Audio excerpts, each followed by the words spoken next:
Okay, so first I'm going to talk to everybody as college students or teachers or future teachers. We're making bubbles and bubble wands.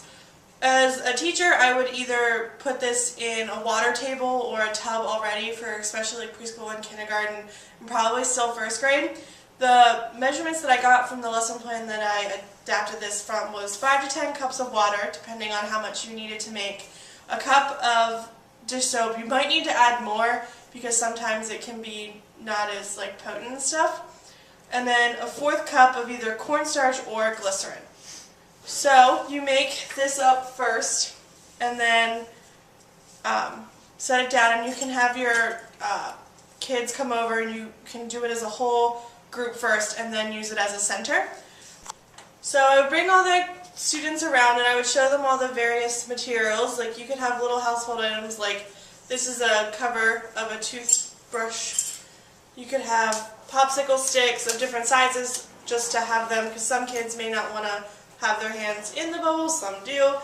A whole bunch of different colors and types of pipe cleaners, different straws, all different kinds of stuff. You can either have, these are the rings on bottles under the cap, so you could have those that they can use.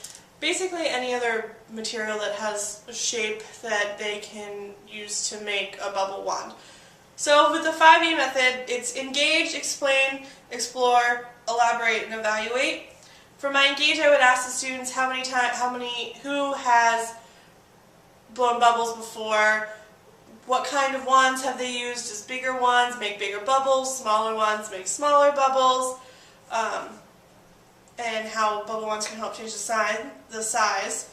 Explain, I would actually do the demonstration of either making the bubbles or making the bubble wands. So I would tell them, okay, so pick any type of materials you would want. You can take pipe cleaners, and then you dip it in and then blow the bubbles. Show them how to do that kind of stuff. Have them ask the students, well, how do you think you could make a bubble wand with the materials we have, and see their brainstorming and guessing. You could ask them how they could make big bubble wands. Then we explore, and they actually make the bubble wands out of all the different objects.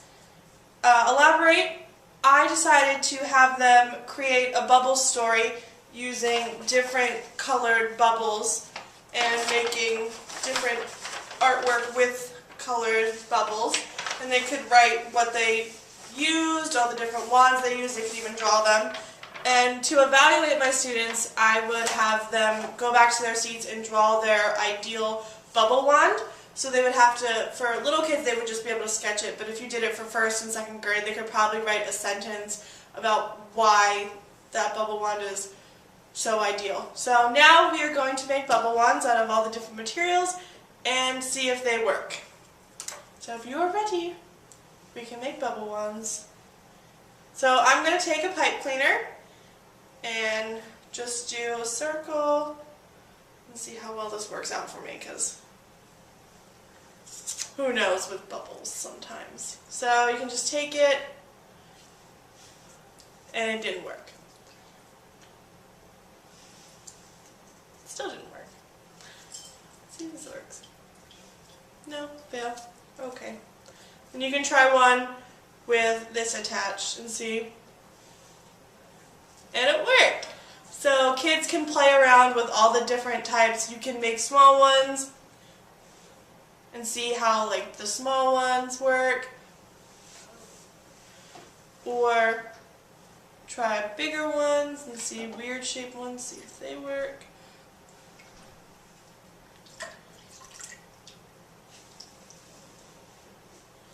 And kids will have so much fun because they'll never be able to stop. And you can have them go home or have them talk to their parents about making colored bubbles. I would make sure they had a smock on before I did the colored bubbles, because you use food coloring, and some parents would not appreciate stained clothes. So you could do that. You can make different shapes. After they were finished making their bubble wands, I would ask them, is your bubbles big? What colors do you see in your bubbles? How can you make your bubble bigger? How can you make your bubble smaller? if you change the shape of your bubble wand, will it change the shape of the bubble? So like that, this made big bubbles when I was blowing. This one, it made smaller bubbles. Oh, it's working really good.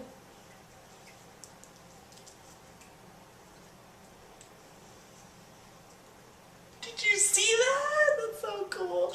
You're probably taking that part out. So, alright, do you want to try it? Yeah.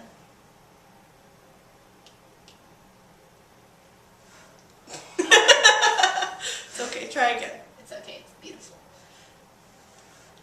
It was so close, so close. Ah!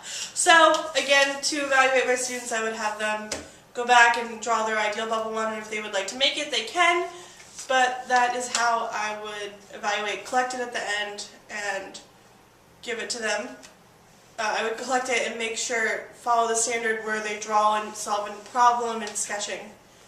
So, that's how I would end it.